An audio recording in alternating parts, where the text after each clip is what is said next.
Hello, everyone. Thank you for joining Get Lifted podcast. Today we have Audra, and we're really excited to talk to her. How are we doing today? I'm doing great. Thank you. How are you doing?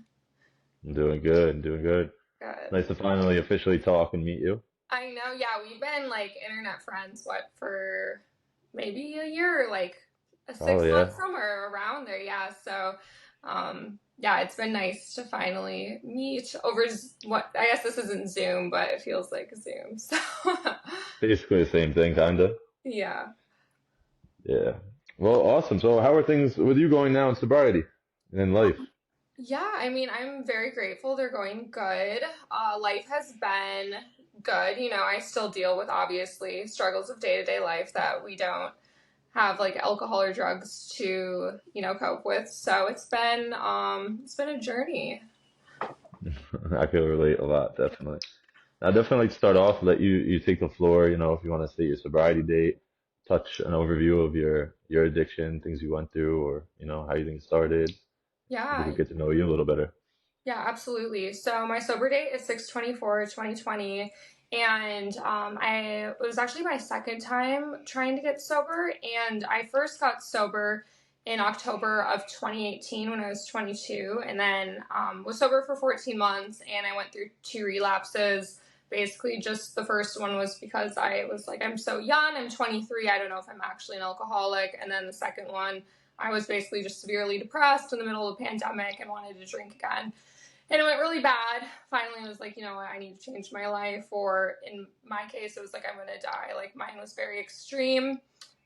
Just kind of a quick overview what I went through. I started drinking at 16, and it was just an immediate obsession. Like, I am a prime example of somebody who like is an actual diseased alcoholic. Like, I'm very lucky I didn't have childhood trauma to drink over. I definitely had mental health issues, but I mean, it was just like an immediate release for me, and it was giving me everything that I wanted: acceptance, happiness, and just this like extra gear that I wanted to be like at this crazy level all the time. And so it was fun, and then it started to, kind of derail my life, and it started to affect me emotionally, physically, and obviously spiritually. And so I was in and out of emergency rooms a lot from ages 20 to 21, and I was just like at a really, really low point emotionally. It wasn't even like the ER visits that were like a wake up call, like, oh, you could like actually die if you keep drinking, if you keep mixing them with benzos and other drugs. It was basically just like I didn't recognize myself anymore, and I needed to make a change, or else I knew I was going to go down a really bad path of either the drugs killing me or wanting to, do something to myself. So that's kind of how I came to be. And I've went to 4 treatment centers. I went to the last one in 2018 when I got sober the first time.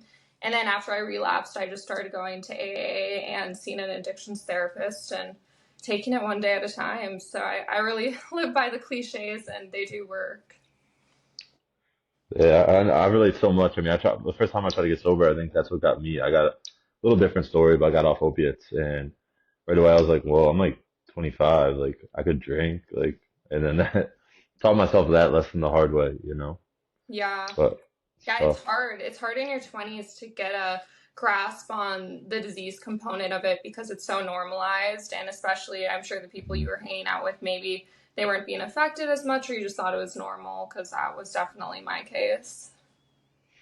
Yeah, I like to talk about that. We haven't talked about that yet in the podcast. Yeah. Like friends, when you try to get sober being young, because I have friends now. Like in my book, I wrote about the last best friend I drank with. Childhood best friend, no wanted nothing but the best for me, biggest supporter. Mhm. But it's a mix of uneducation and us not being honest. So he saw me go through my opiates, Oxycontin, Percocet, heroin, everything, and saw me fight, fight, fight. And then he saw me get sober, and he's so excited for me. And I was like, let's go out. And when he said like, oh, all right, want to have a drink. Um, that was my fault trying to explain the entirety of, I didn't understand at the time of how I had to actually get sober. But, he afterwards had like he tried to make amends with me. He's like, I feel so bad. Like for so many years we drank and you struggled. And I just thought it was okay. You drank, like you stopped the hard stuff. So I Yeah. think it's interesting to think of like, and I'd love to hear your experience of what it was like, dealing with that? Because I know there's some people that were like had education, like, dude, you can't drink, you're an addict, and other people were like, that's great, like we're young, I'll just have shots. Yeah, that it's such a difficult thing because I mean, I don't think alcohol is really good for anyone who has any type of addiction just because I've seen so many people like go back to using from alcohol just because it really like doesn't make you think clearly and it clouds your judgment. So I've seen a lot of people like, oh, I'm drinking, and all of a sudden they wake up and they don't remember what they've done, and then they're using drugs again. They don't remember using drugs. And so I think personally, alcohol is a recipe for disaster for any type of addict or alcoholic, obviously. But I think that, there are cases where I've seen people, drink a few beers after getting off of heroin and they're fine with that. I don't see that very often, and I definitely have seen a lot of people get sober off of hard drugs and alcohol with weed, and I think that has been like very success oriented in certain cases and not success oriented in others. So, I guess my long story short would be that I think alcohol is just not going to help anybody in that situation. And I think that it's hard being in your 20s when it's so pushed on us and society is wanting us to normalize it. And yeah, some people can drink normally, but if you can't and you can't use normally, I don't think it's a good idea. Oh, definitely. And it's funny when you're out and you like say you don't drink, people are like, yeah, all right. Yeah. It's like, sorry, I don't want to drink poison tonight. I don't want to end up in What cuffs a for the drink 10th poison. time. Yeah. But it's funny when I first got sober, I remember being like sitting in a bar, everyone was wrecked, and I was like just sober like 4 months. And I kind of looked around, I was like, wow, sober looking at this is a whole perspective on life. It's like I was so into it, thought it was just normal, and then it's like I almost remember being like kind of like dissociated for a second. I was like, it's like a TV show, like all these humans are on Earth drinking poison, acting like idiots, Oh, and that yeah. was me for a decade. Yeah, it's like a crazy wake up call. I had the same experience too, where I was working in the hospitality industry and I was sober, and it was just like, wow, I can't believe that that was me because I always thought, oh, I was different, or maybe I was handling myself better. And I'm like, I was probably the one who was the worst, for one. And two, it's a very odd experience, that we're doing to ourselves. So I can relate to that. Yeah. No, I was thinking about like, have you seen that TikTok where it's like a pretty face, like you or me would do it, a normal face, and then it's like the ugly guy face filter. And it's Yes. always like that's how when I got sober, I realized I was let out, and I was like this sexy guy, and I was clean cut. And then it's like, I got sober, talked to people, did my inventory. I was just bombed, like falling over, the Oh my God. reality. Yeah, it definitely you don't see yourself as that until you get sober, and then you're like, wow. And I remember too, sometimes I'd see videos of me like being so out of it, like blacked out, and I'm like, I look like that. Like, no, I don't. And it's also hard too in another aspect because I don't know how you were, but like I looked pretty normal day to day. Like if I was hungover, I looked just like a wreck, but I mean, I was young. I still like looked put together enough. I had, an apartment. I was working bottle service, so it's not like I was homeless. And so people really had a hard time grasping that I was like an alcoholic or an addict. No, yeah, I was the same way. I think that's what's pushed me to do this as a video type because it's been cool. Like myself, everyone that's been on so far, for the most very like clean cut, good looking guys, good looking girls. And there's such a stigma, like the addict is a homeless person sitting outside your apartment building, Yeah. and it's like I remember obviously my parents, my brother, friends knew, like close people know you're struggling, but like when I would tell people at a distance, I remember telling my boss, like, I gotta go to rehab. She's like, rehab for what? And I was like in a suit every day running a call center. I was like, excuse me, I was like heroin. She's like, what? Like, it's like, she thought I was this clean cut kid, like working. The Yeah. No. stigma. Yeah. Yeah, it's such a common misconception. And I mean, you hit the nail on the head there too, because I had a friend who was using a lot of fentanyl, and I didn't even like know they were using because I didn't like see them as much anymore. I grew up with them, and then I ran into them. I'm like, oh, they seem a little out of it. And then I found out that they had like a severe fentanyl addiction. I had no idea. So yeah, it just goes to show you, it doesn't matter how you look, you can be struggling and keeping it somewhat together.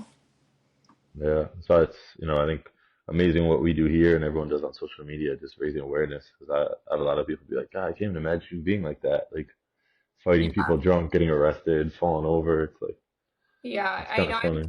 I'm sure it's pretty weird for when you tell people and they've just met you now, they're probably not like understanding it very well. They're probably like, "Oh, I can't believe you went through that." Like that doesn't seem like you, because I definitely get that a lot. Yeah, it's interesting, like dating sober because I don't think I've gone back to date anyone I dated then. Um, but yeah, they're kind of like it's hard for them to picture, drug addict, drug dealer, alcoholic John when Yeah. they like see like clean cut, successful, like everything on time in the gym every day. They're like, I can't picture that. Like it's funny. Yeah. Yeah, no, I feel the same. Yeah. So let's talk about quick. What kind of rocketed you into sobriety? Was there like a rock bottom, or wake up call that happened, or just something just finally clicked? Yeah, like when I finally got sober after my relapses, I had woken up.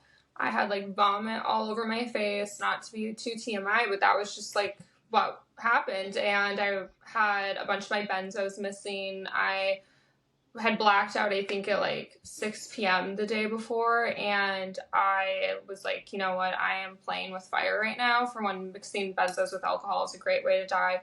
Throwing up in your sleep is a great way to die. And so I took a picture of myself and I'm like, I'm done with this. Like, I can't. Like, I literally knew I was gonna, like, it was gonna kill me one way or another. And I went on social media actually, and I just impulsively was like, you know what? I have not been, forefront about my addiction issues, and I need to bring this up. And I am an alcoholic. I relapsed, and I need to start taking things very seriously for myself. If you're going through this, you're not alone.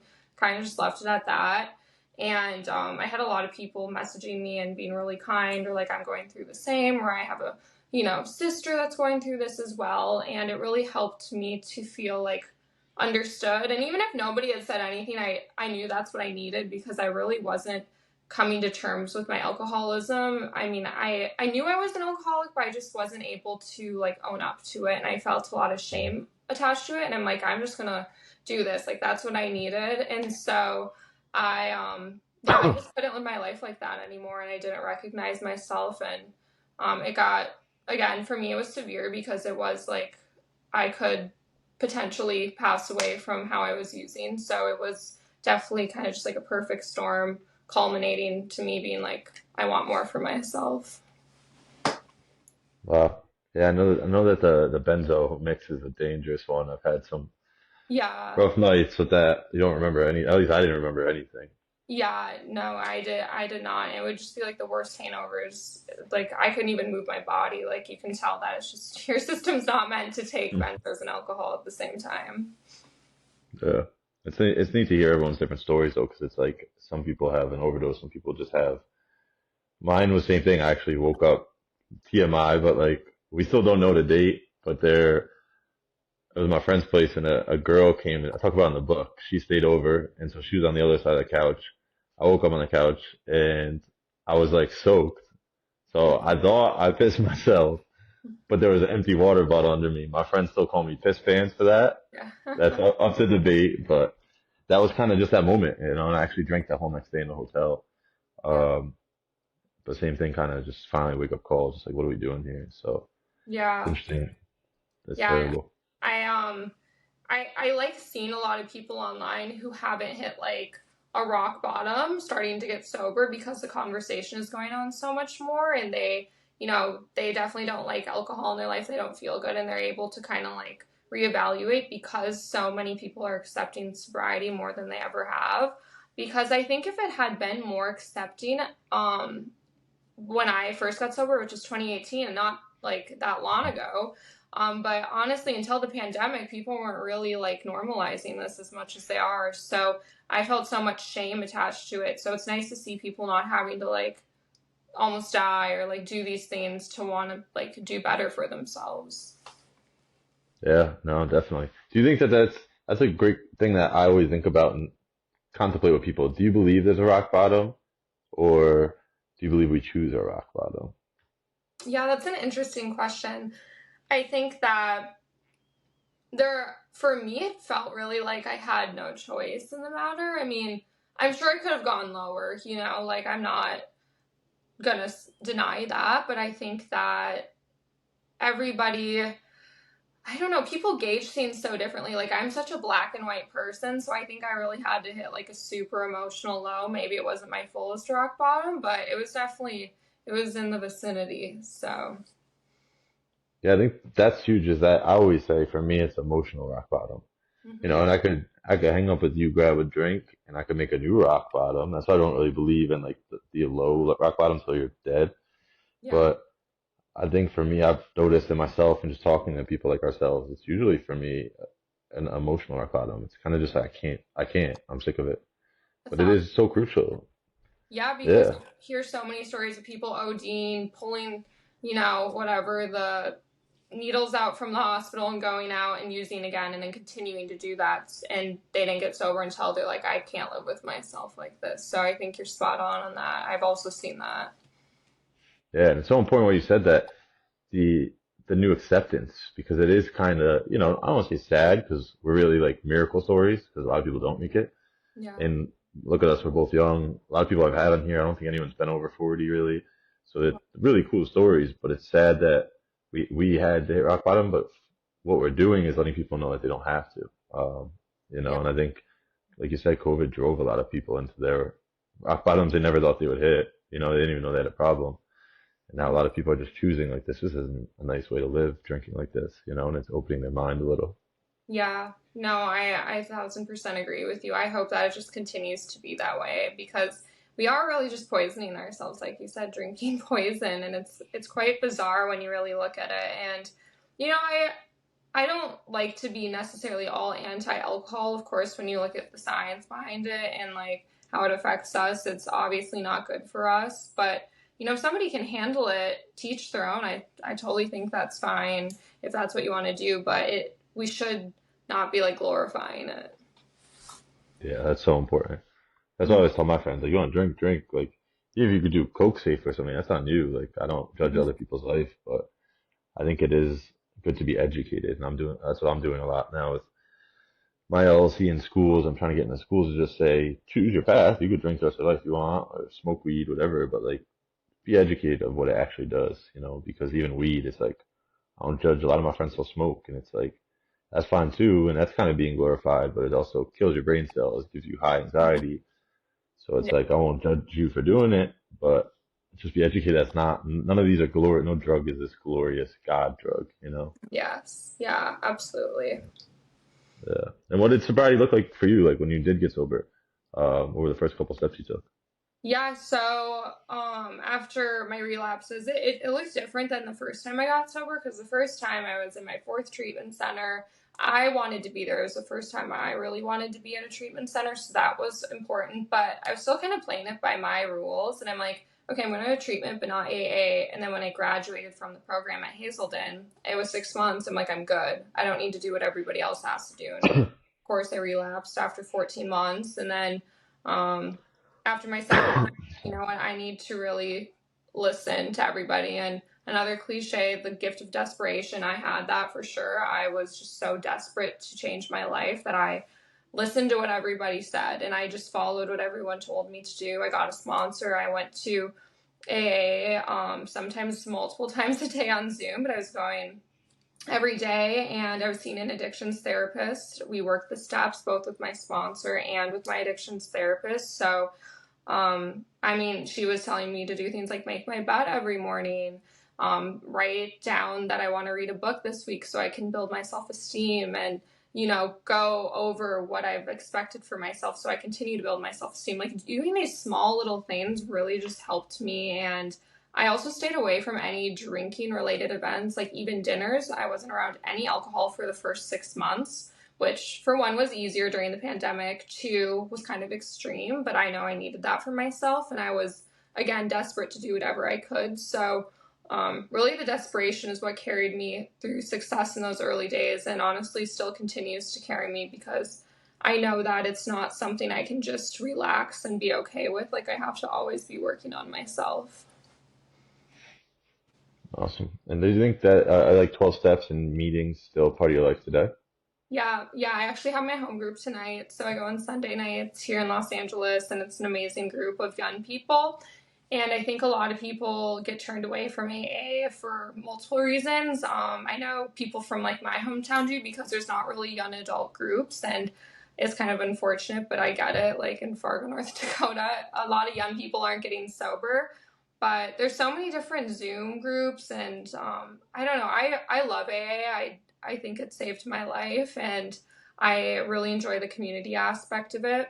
So I mean, I live by the 12 steps, and I've found with people who are not addicts and alcoholics that are very successful in their life, also kind of live by those steps. You know, it's pretty cool to hear.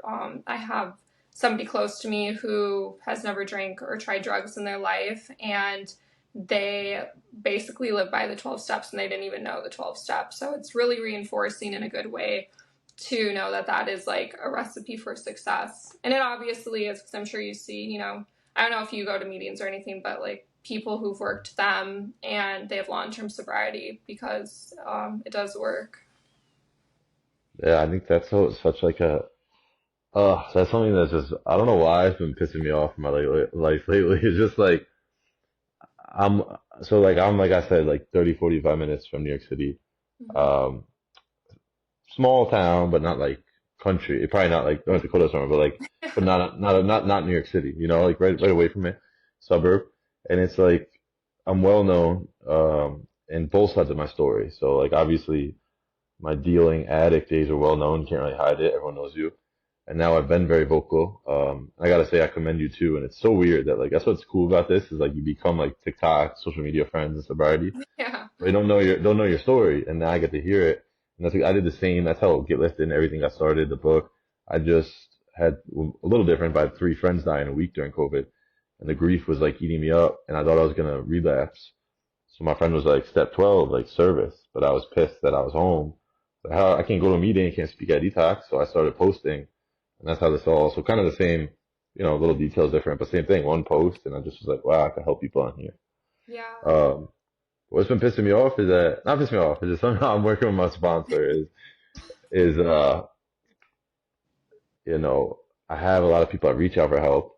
They've seen me go from that kid getting arrested three times in a week to you know a published book, business, helping. Like, they've seen the success story in front of their face. So when they ask for help, I say and some of them are friends, distant friends, whatever, and like my whole story. There's not even a lot for me to say. Just follow me along. Come to a meeting.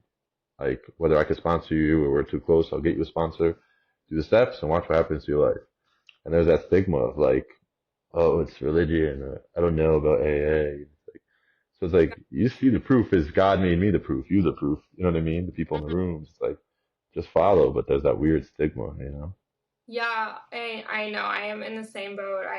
I've had multiple situations where people, I mean, I don't think maybe everyone that's like reached out to me has needed AA, but like I've had some where they're just very, very opposed to it, and I respect that, you know, but at the same time, I do wish that there was more conversations around the benefit, because I don't know about you, but I've seen so many videos on my For You page like dogging on it and just talking so poorly Yeah, about it. And I mean, I definitely encourage women, if you're starting out, go to a women's only meeting. You know, if you're a guy, go to a men's yeah, only meeting. Like there definitely is the reality of 13 stepping, and I've experienced it where guys, you know, have been like too overbearing in a meeting. But I mean, my home group is a co-ed meeting, and I feel very safe there. I feel very respected, and so it's just kind of like find your right meeting. Like one meeting might not be for you, but the steps work, and even if maybe the meetings aren't good, like try out the 12 steps with like a therapist or a friend, you know, because that's honestly the basis of it. And then maybe you'll be more open to going to a meeting. yeah. I think I've asked a couple. The last two or three episodes were actually females, and I think that was so cool because where I go, if there's 50 people, probably at least 30 are men. It's kind of like male dominated. So I've Yeah. been asking ladies on here, like, what is the obstacles? Do you think there's any? Because I've had females ask, like, oh, can you ask the females? Do they think there was special obstacles for them as a woman instead of a man? Yeah. So I'd love to hear what you think.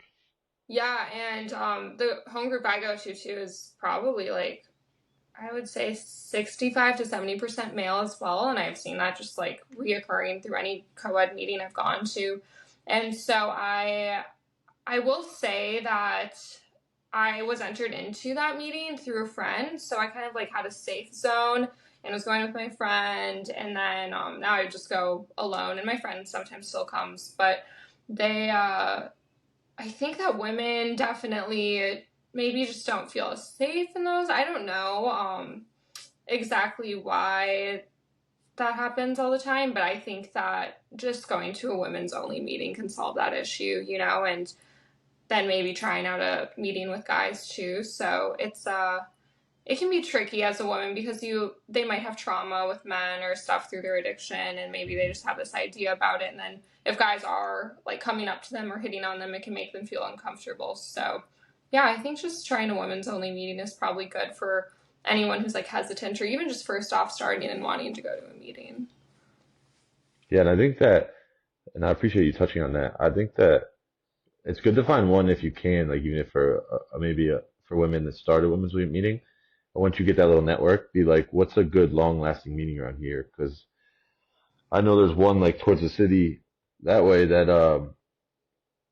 not to talk bad on it, but I've heard it's a lot of like socializing, and if I was a girl, I'm sure, you know what I mean? A guy might hit on me or something, but the one I go to has a lot of old timers.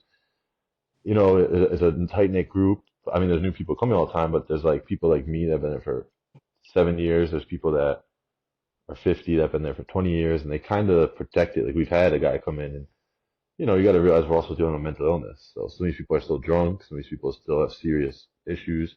So and they've been on inappropriate with women, and but we're all there to separate that. Tell him, you're not actually welcome here anymore, or vice versa. Yeah. But yeah, so Yeah, it's an no. interesting topic.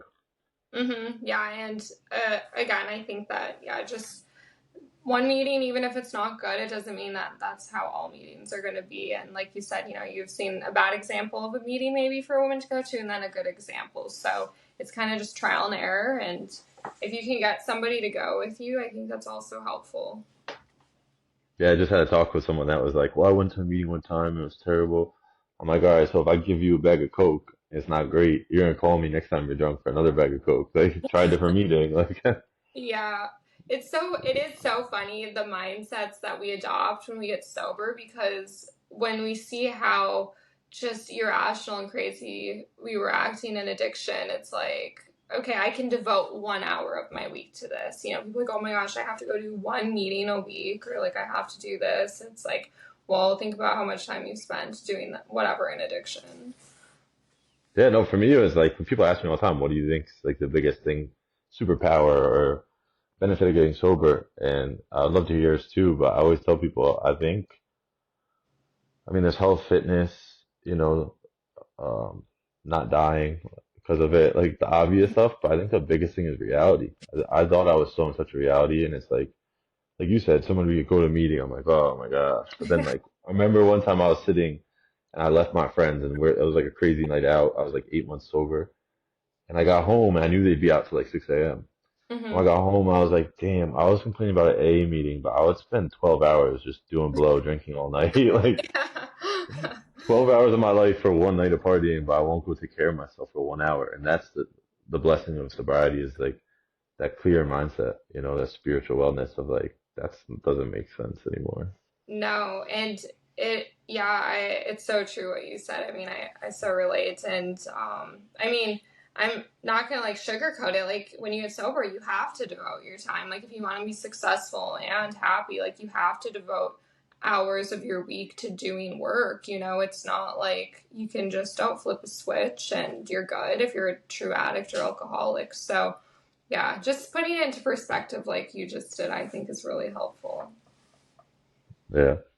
What do you feel now that you are sober? How do you feel your life's benefited, or what do you feel like are some of the blessings that are happening today for you? Yeah, I mean, I owe my whole life to sobriety for sure. And I think people that are looking to get sober uh, sometimes can look at the things that I say are like in my life now and see it as maybe boring or whatever. But I mean, everything really shifts for you in perspective as far as what's boring or not. And so, I mean, now I have an amazing relationship with my family. That wasn't terrible, but it definitely wasn't great when I was using. And I was able to graduate college finally. I have a really good job. I live in Los Angeles, which when I was using, I had to move back home because I couldn't handle it out here. I have an amazing support group. I have really wonderful friends, and like my higher power has brought a lot of people into my life that just don't like to drink or use. And I don't know why they entered my life in the way that they did, but I know it's because I was also doing the work. And so I've also been able to just like do things that I want. Like last year, I learned how to snowboard. I'd been skiing, since I was 10, and I'm like, I'm going to go learn a new hobby. My roommate's teaching me how to speak Spanish, and like maybe that sounds boring to people, but I just like love being able to have the time to have a life and have my life back as well and not be hungover on Sunday. Like it's Sunday today. Normally, if I was drinking, I would have been miserable. Maybe I would be in the emergency room. I would just be like Googling how to get sober, but then going back out to do it again. So I really removed the misery from my day to day life. That's not to say I haven't felt, miserable in my sobriety because I've had really hard moments, but it's manageable. Yeah, no, it's being comfortable. Being uncomfortable is a huge blessing in it, I think. Yeah. And yeah, I like when people say that. Even in the beginning, I thought it was boring, and then it's like, nah, I love the boring. I'm just like, it's called peace, you know? Yeah. Yeah, no, boring is good. I'm like, what do I do on a Saturday night? I can like watch TikTok, I can make food, I can listen to music. So yeah, it's funny how those things change.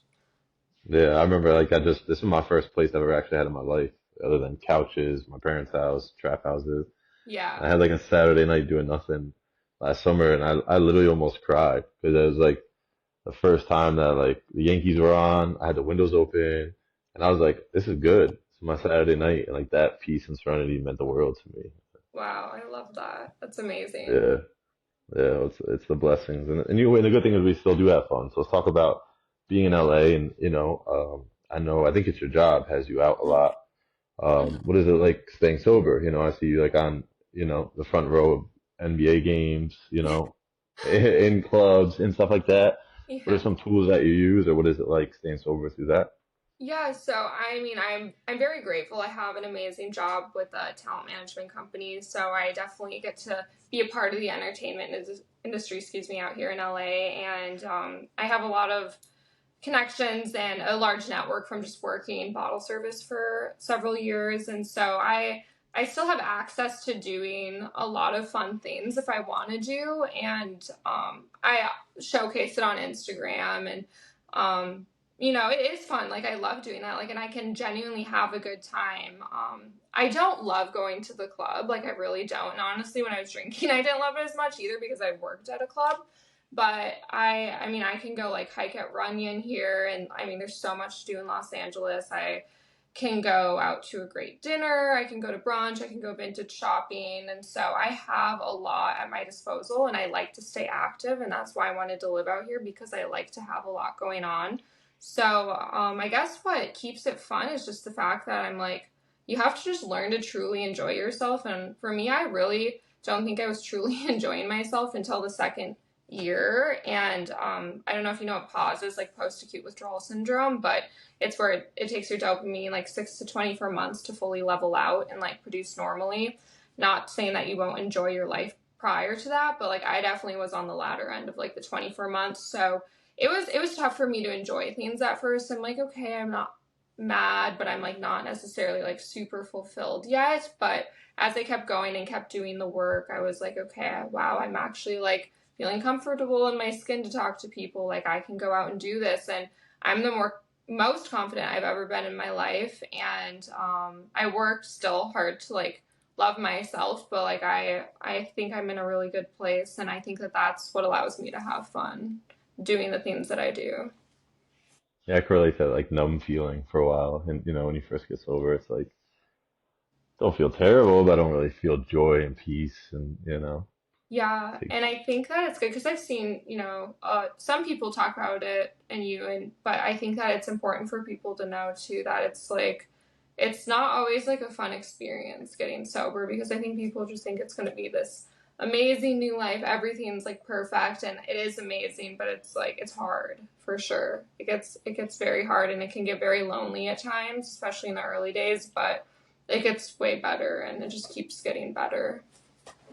definitely. Yeah, mine's getting lonelier as it goes. I mean, it's like those shifts of life, not in a bad way. I mean, I have like hundreds of people, but like, your life changes. Like a lot of friends drop off that you thought were friends. A lot of, then you start to excel business wise. So like that pushes certain people out. It's just, but it doesn't mean it's bad, and then new people come into your life and I Mhm. have some new great friends and, I could definitely relate a lot for sure. And I think it's a bittersweet thing. Like we're both public about it. And I know with my book and stuff, like at book signings, it's so cool. And I would never knock it. I'm saying it's the best feeling ever, but sometimes it's like, they're like, oh my God, you're just so great. And oh my God. And it's like, not really. I put in a lot of freaking work to get here. Like I didn't just like backflip one morning. It's like, no more dope for this guy. It's like, Yeah. I went to meetings at Saturday 7 a.m. and Sunday 7 a.m. for 4 years, and like Yeah. cried my way through it, journaled inventory, worked with other people, helped other people.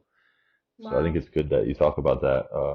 That it does take work, but then it's like growing up, my dad said like nothing good comes easy, Yeah, that's you very true. know. Yeah, I love to hear that because yeah, that is the reality of it. It's a lot of blood, sweat, and tears. I mean, hopefully not that much blood, but this Yeah. parts. The blood should be during the drinking, not Yeah, after, maybe. yeah, Yeah. we'll leave that one behind. Yeah, definitely. So as we get to the last like 5 minutes or 10 minutes here, I Hmm. definitely want to touch on what you're doing now. I know you have Girl Unconventional podcast. I want to give you time, platform, talk about your socials, your podcast, and let everyone in on what you're doing.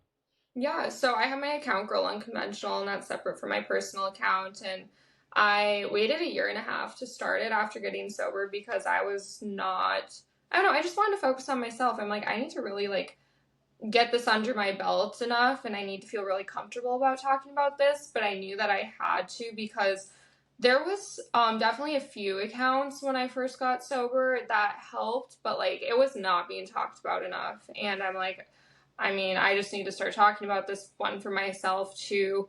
Hopefully other people can relate and like especially young women can feel understood that like there's nothing wrong with you, it's just like something that you're experiencing and you can get out of it. So yeah, I developed Girl Unconventional and it's pulled from the name Girl Interrupted, which is kind of a dark movie, but I love that movie, and I also have borderline personality disorder, so I can relate to the main character in that. And yeah, I was always kind of like done things unconventionally. Like even in my sobriety, I'm not like waking up every day at like 6 a.m. to go work out. Like sometimes I stay up till 4 a.m. Like, sometimes I'll still go out with friends to like a bar because they all want to go out. I don't really do that part that much, but it's like I'm not like this cookie cutter person and I have a lot of emotion to me. So I just wanted that to be seen and like I wanted my content to be as transparent as possible because I think that I saw a lack of that on the internet.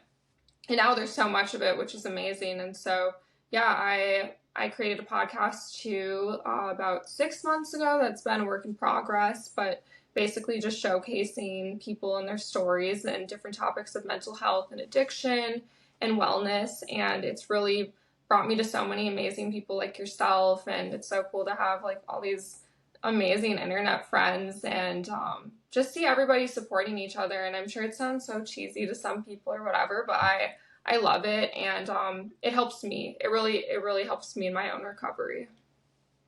Yeah, I think we all came from like a life of loneliness, like real loneliness, like an addiction, feeling Yeah. alone. It's now we have people in our own towns and then all over the world through social media, so it's neat to see. And that's on Apple and Spotify, correct? Yes. Yep. On both. All right, so everyone could check her out there.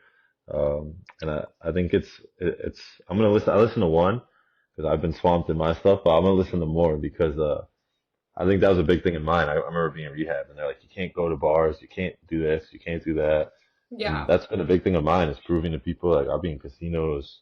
Yankee games. Not big on the clubs, like you said. I'm the same way. Like my friends try to get me to go like Brooklyn and stuff, and I'm always like, yeah, sometime. Which I will. I still like to experience things, but a good thing in sobriety, I think, is we know what we like and don't like now. Like I don't Hmm. feel doesn't bring me joy. I don't do it. If I don't feel Yeah. comfortable, there's no point for me to be there anymore. Because I would have to go. Usually, I would say yes. I'd get blacked out just to feel comfortable, and Hmm. that would be my life. And we don't have to do that. Yeah. And your TikTok is what is your at for your handle? Yeah, so it's also just at Girl Unconventional. And yeah, we'll definitely have you on the podcast. So that'll be a fun conversation too to kind of flip flop and hear your side of the story. Definitely. Like, I can't wait, and I appreciate you so much coming on here. I'd like to end with two quick things. Hmm. Always, what would you say to someone that is wanting to get sober today and doesn't know how? Yeah, reach out for help, honestly, and do the work. Just do what people are telling you to do and see if it works for you. Worst case, you have to try something else, but I would say that's my number one word of advice that worked for me. Wonderful. And best, so far everyone's been stumped for like a minute with this one.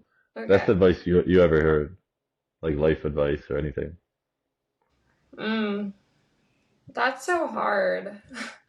I mean, not to go back to what I said prior, but honestly, taking it one day at a time, like with anything in my life, with my mental health, and just like when I have a craving, like I'll just tell myself, okay, if I really want to drink today, I'll drink tomorrow, and just wait till tomorrow to deal with that, and then just repeat that if it comes back. So yeah, one day at a time has probably been the best advice I've ever received in my life. No, I think that's perfect. I think I joke too much. People say that to me, like, "Will you ever drink again?" They get so interested. I'm like, Yeah, I might have a drink tomorrow. I don't know, but like every day I wake up and say it won't be today, and I'll do that again tomorrow. So that's it. yeah, Really that simple. So I think it's important you touched on that. hmm, All right. Well, thank you so much for coming on. It's been so cool to finally talk, hear your story. Can't yeah, wait to see more of your journey. yeah. Thank you. It's been wonderful, and yours as well. So thanks for having me on. No problem. And anyone listening, if you need help today, ask for help. If you don't, show a little love to someone that needs it. And Audra, thank you so much. Can't wait to talk to you soon. Awesome. Sounds good. Thanks, Jonathan. Appreciate it.